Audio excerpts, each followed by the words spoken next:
We installed a heater in here.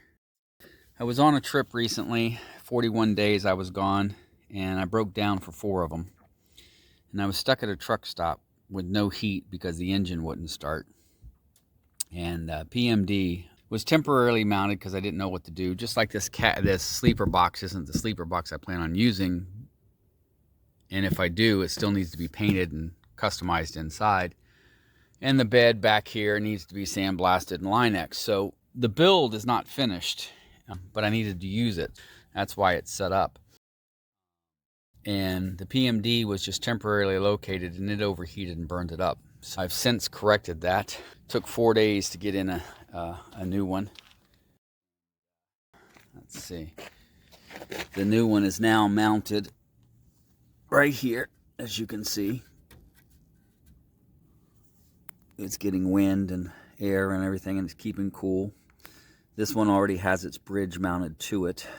It seems to be doing okay, and I have a backup now. I am now keeping a spare. So this is why this came into play. So what we did is Marie and I ordered it from Amazon and had it shipped to my next destination, knowing that I was going to get my truck running on a certain day. I couldn't wait 2 more days for this to be delivered. I'd be at the location that I'd be going to by then. And so we had it shipped to Owen in Kansas. And I met up with Owen and Terry, and they were kind enough to help me.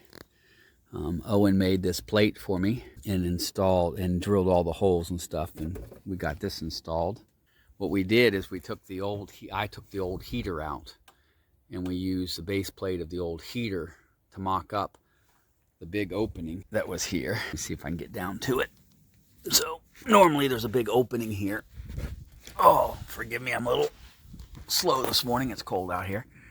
That's where the old heater and air conditioning sat.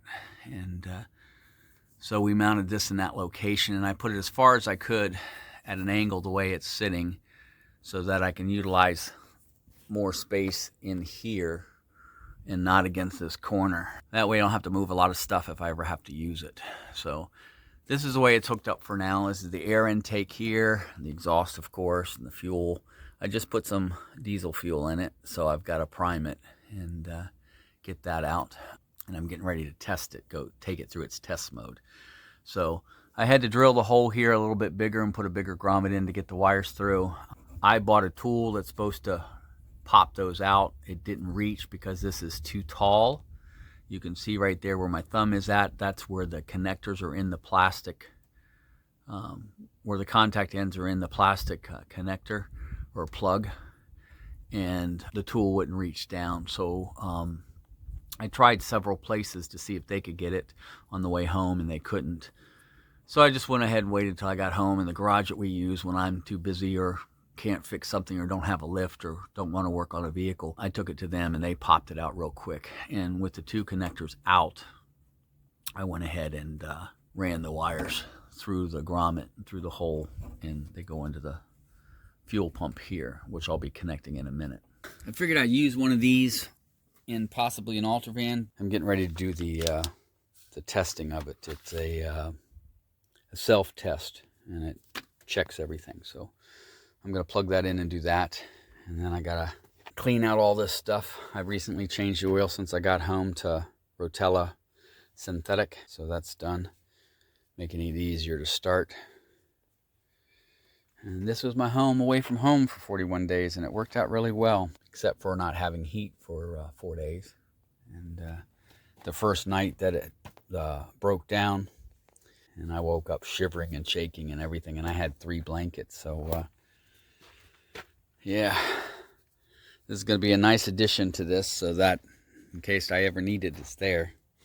But it's one of those things, you have it, now you don't need it. So, and if you don't have it, you need it. So let me get it tested and get it going, and I'll do another video. Thanks for watching. Bye for now.